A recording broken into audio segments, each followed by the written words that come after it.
This is the largest and most magnificent palace complex in China, and in the past, the Forbidden City was a symphony of architecture.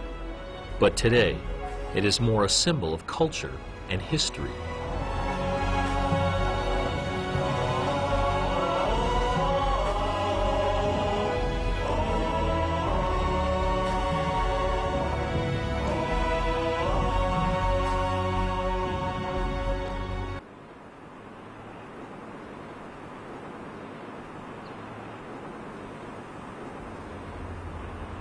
In 1406, 38 years after the overthrow of the Mongolian Yuan dynasty, Emperor Yongle of the Ming dynasty moved the capital from Nanjing to Beijing.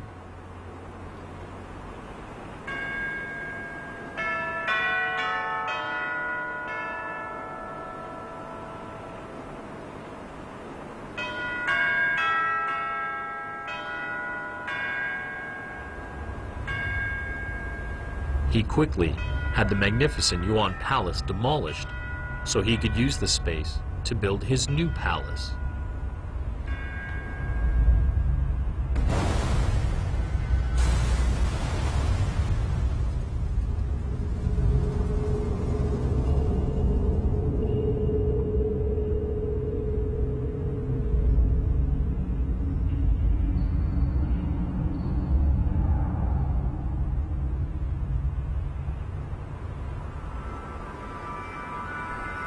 The new palace was like another foundation for the Ming dynasty.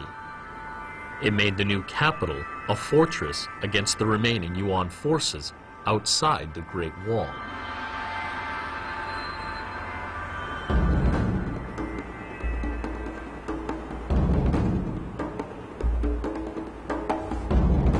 In the 6th month of 1406, Emperor Yongle ordered construction on his palace to begin immediately. A general director named Chen Gui was put in charge of the project. Timber and other building materials were sourced from all over the country. The emperor wanted to use all available resources to make the most magnificent palace under heaven.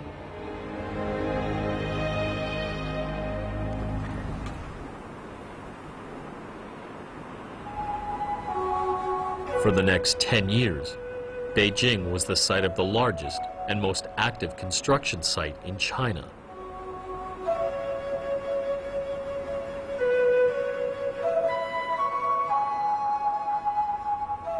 This is the construction in progress. Beijing has many places' names derived from those workshops and warehouses.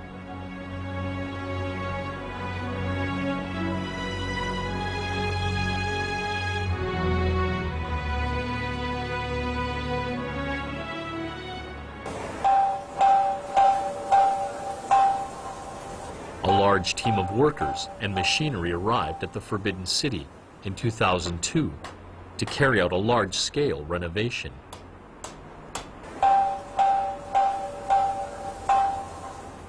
It took Emperor Yongle 18 years to complete his project, but the current overall should take 19 years.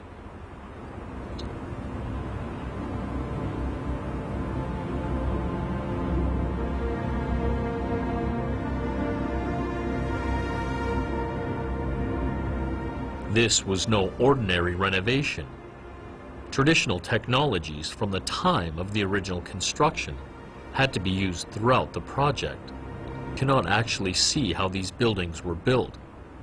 The technologies, just like these magnificent halls themselves, survive to this day.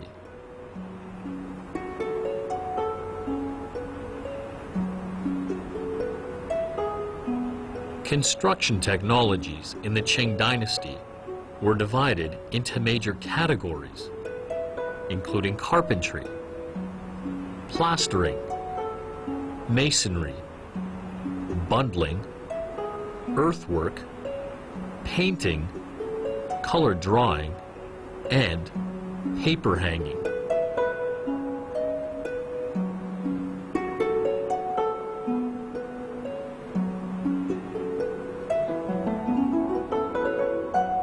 This magnificent complex is called the Forbidden City today.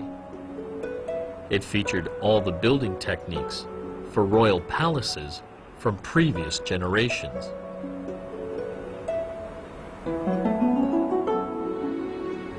It covers an area 750 meters by 960 meters, a total of 720,000 square meters. Structures occupy 150,000 of that area. It has been said there are 9,999 and a half rooms, but a survey conducted in 1973 found only 8,704 remaining.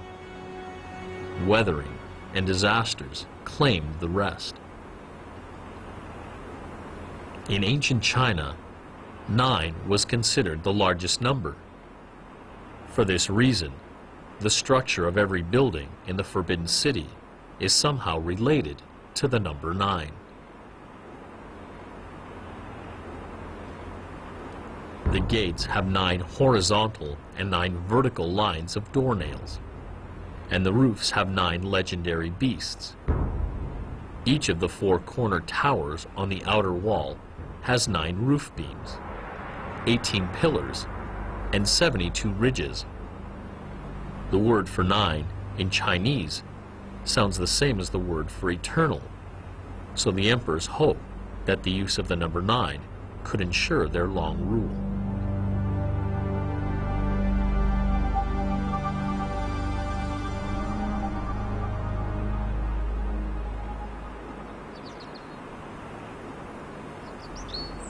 The Meridian Gate, the largest in the Forbidden City, was the site of major ceremonies and holiday celebrations.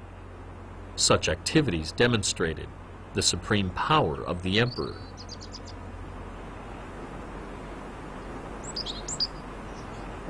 You could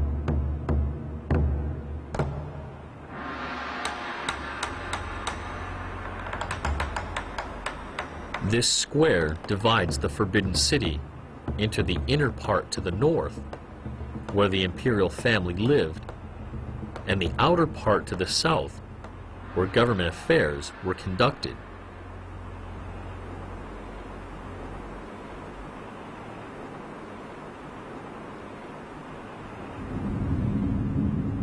Ceremonies were held in the outer part of the Forbidden City, where the Hall of Supreme Harmony, the Hall of Central Harmony, and the Hall of Preserving Harmony were located.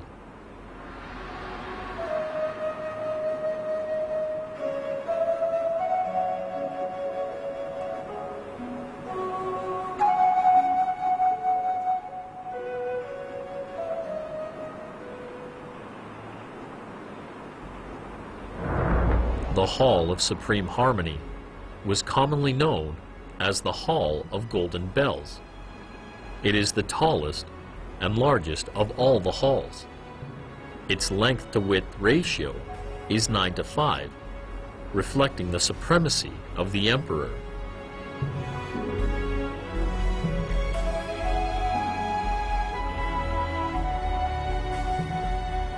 This was the venue for all significant ceremonies during the Ming and Qing dynasties, including coronations, imperial weddings, awarding titles of nobility, naming military officers, and seeing off the army.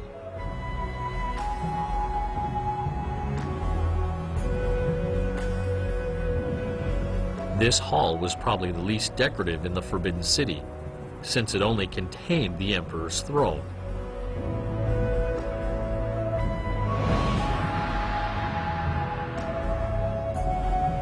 From his throne, the emperor could radiate his power to every corner of the city.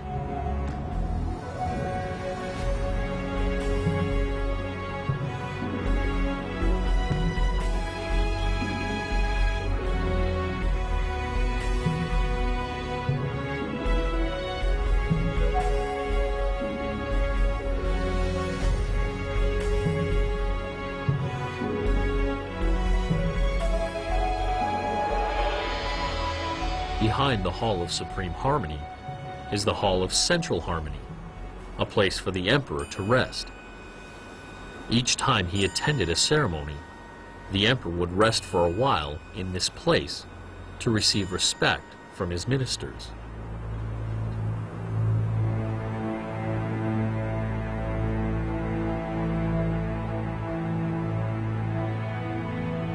Every year on Chinese New Year's Eve, the emperor would hold a dinner party here for the ministers and lords of minority ethnic groups. Later, this place was also used for the emperor to personally test the successful candidates of the royal examinations, which were the final royal examinations to decide the top 3 placeholders. This royal examination differed from previous ones.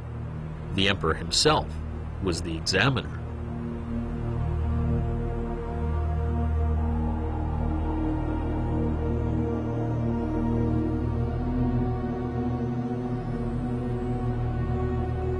This answer sheet, neatly done in regular Chinese script, was written by a candidate during the reign of Emperor Qianlong to answer a question from the emperor. The time to hand in the sheets was sunset on the same day.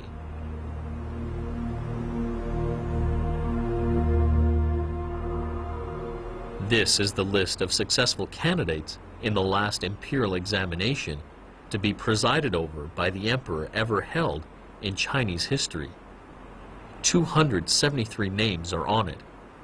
It was a huge honor to have one's name on the list, not only for the candidate, but even more for his family.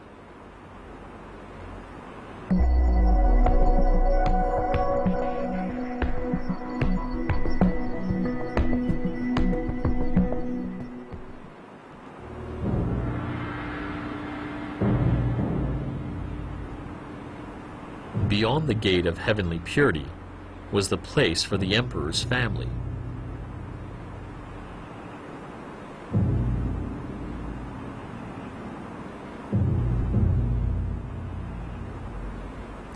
Before the time of Emperor Kangxi, this place was the living room for the emperor. After Emperor Yongzheng moved his living quarters to the Hall of Mental Cultivation, this place became the emperor's office and a place for dinner parties.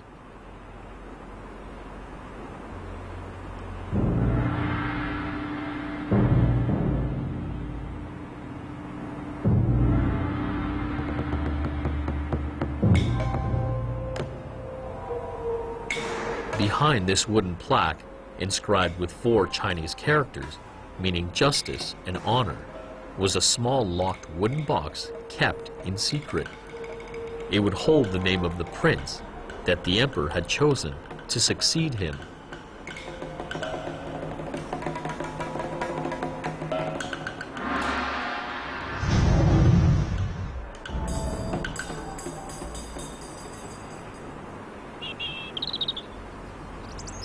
This place was for the empress during the Ming Dynasty. Emperor Shenzhi changed it in 1665 into a shamanist house of worship.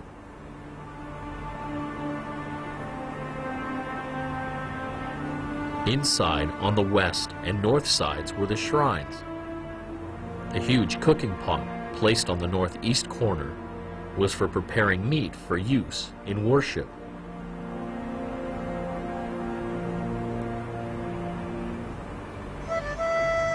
The eastern chamber of the palace was the nuptial chamber when the emperor got married.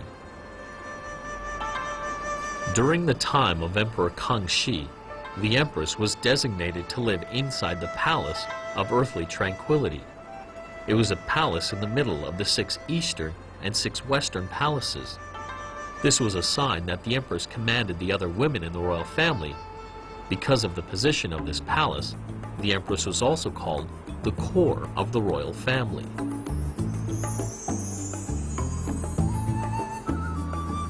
The emperor's other women lived in the palaces around it, commonly called the 6 eastern and 6 western palaces. The layout of the 6 eastern and 6 western palaces came from the ancient book Rites of Zhou. Because these palaces were lived in by the emperor's concubines, they are arranged in a sign forming the Kun diagram, representing yin from the yin and yang theory. The The status of these palaces was lower than the three rear palaces.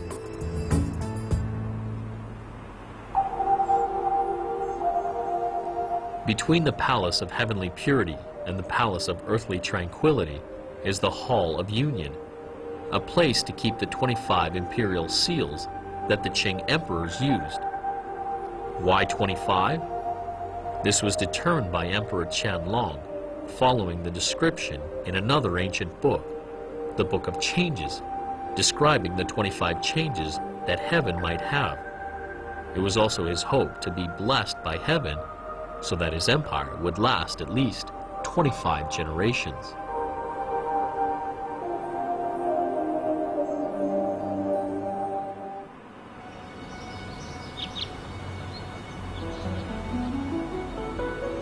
According to the Chinese feng shui theory, the place where a man lives should have a mountain, a pond, trees and flowers. Following this theory, every part of this imperial garden has a fascinating view.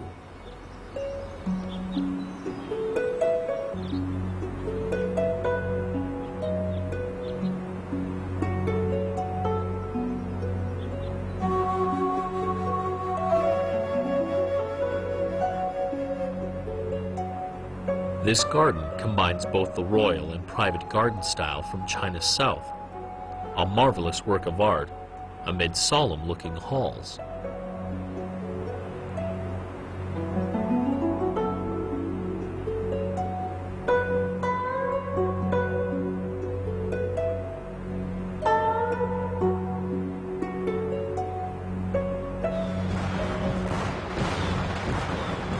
On Chinese New Year 1421, 62-year-old Emperor Yongle received greetings from his ministers in this newly completed hall. This was the most glorious moment in his life.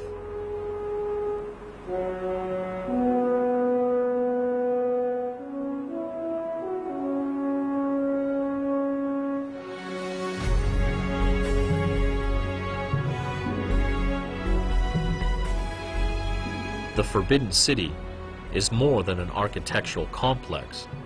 It was the embodiment of the philosophy of feudal China, that the state and the royal family are one.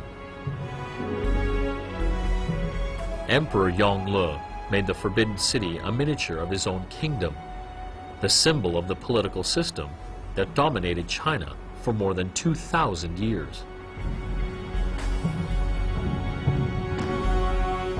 After repeated modeling and remodeling over the 500 years that ensued, the Forbidden City became the largest palatial complex in the world, the ultimate example of Chinese architecture, the bearer of Chinese culture, an epitome of its history.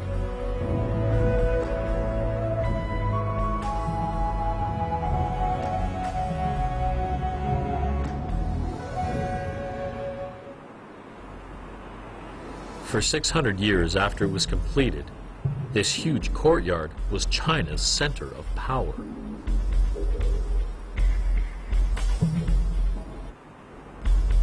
Every morning before daybreak, officials were seen entering the Forbidden City via the Golden Water Bridge under the gate of accepting heavenly mandate. Those living fairly far away had risen at midnight. By 3 o'clock, they had to show up at the Meridian Gate and wait to be summoned.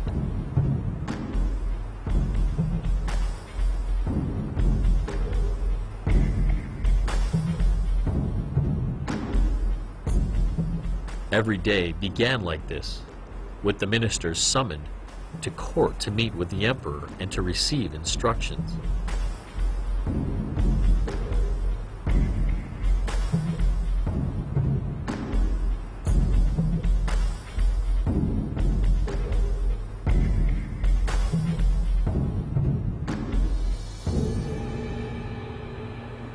During the Ming Dynasty, there was a standardized administrative workflow at court.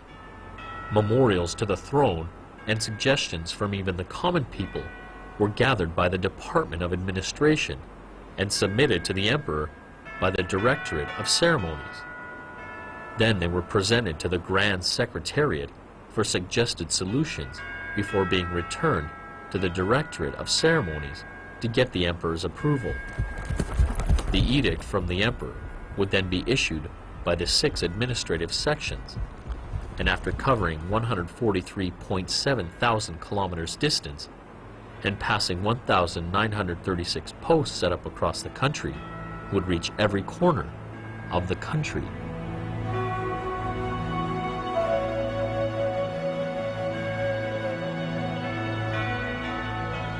The Qing dynasty had a slightly different workflow and arrangement of governmental departments. In 1729, the Grand Council was set up to replace the ministers' meeting that were held before the throne, an old practice dating from the time before the Manchu rulers took over the country.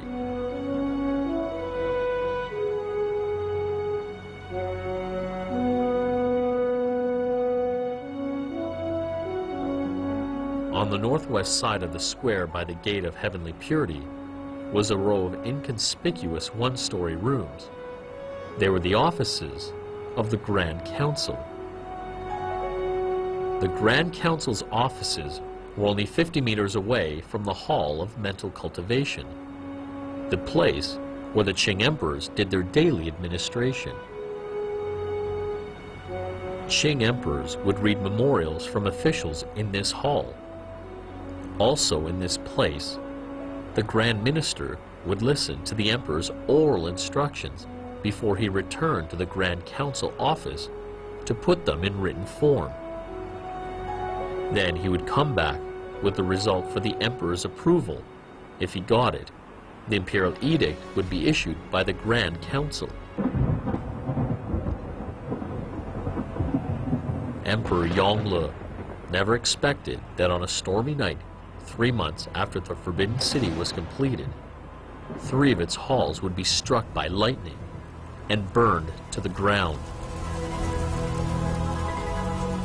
Ever since that moment, this magnificent and enormous palatial complex seemed to undergo alternating construction efforts and random forces of destruction.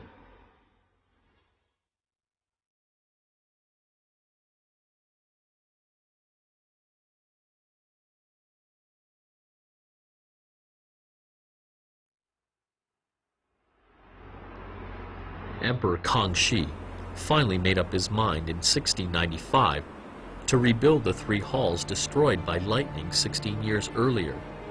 He wanted to regain the glory they had enjoyed during the Ming. Nobody could picture these magnificent halls built over 200 years before.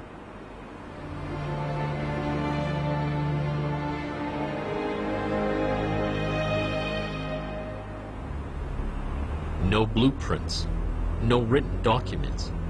Nothing was available to assist in the rebuilding efforts. A man named Liang Jiu solved this insurmountable difficulty. He made a wooden model of the Hall of Supreme Harmony at a scale of 10:1, and then used it to finish the main structure.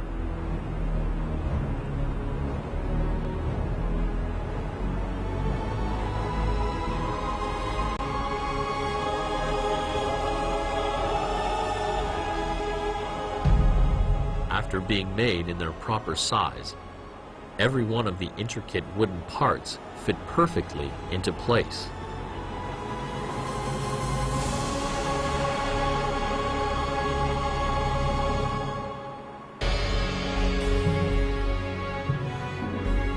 In 1697, after 2 years of hard work, the rebuilding project was completed. The original look of the Forbidden City was restored to its former glory. Emperor Kangxi made this happen.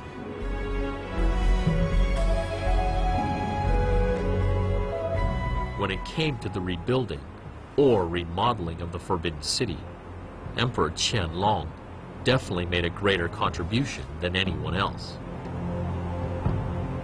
He undertook the largest rebuilding project since the Forbidden City was completed in 1420. 2 of the more fundamental changes were made to facilitate modifications to the political system.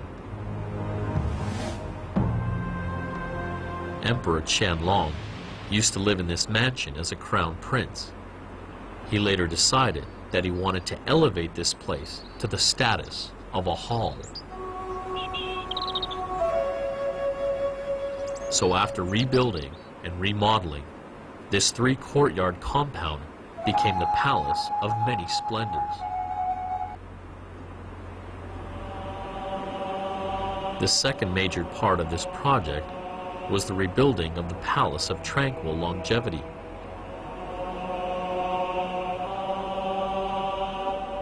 Not long after he became the emperor, Qianlong made a vow not to stay in power longer than his grandfather, Emperor Kangxi had, who ruled for 61 years. On the 60th anniversary of his enthronement, Emperor Qianlong announced that he would pass the throne on to his own son. In 1771, Emperor Qianlong instructed for the rebuilding of the Palace of Tranquil Longevity for his retirement. Even after he gave up the throne, he still held power from the Hall of Mental Cultivation until 1799, when he died at the age of 89.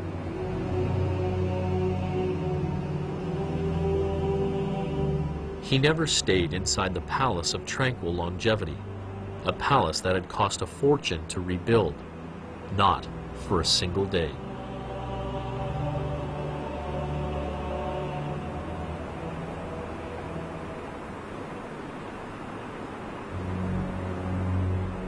The revolution of 1911 ended the system of feudalistic monarchy that had lasted for more than 2,000 years.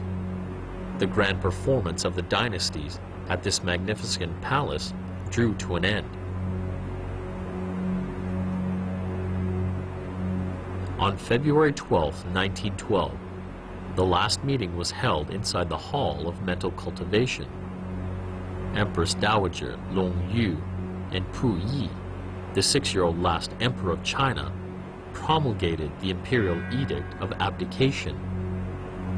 China's feudal dynastic history ended forever.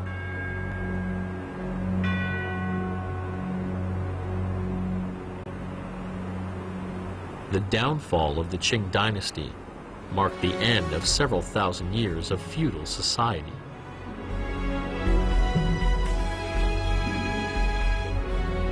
The Forbidden City was no longer forbidden to ordinary people, no longer the ruling place and living quarters of the emperors.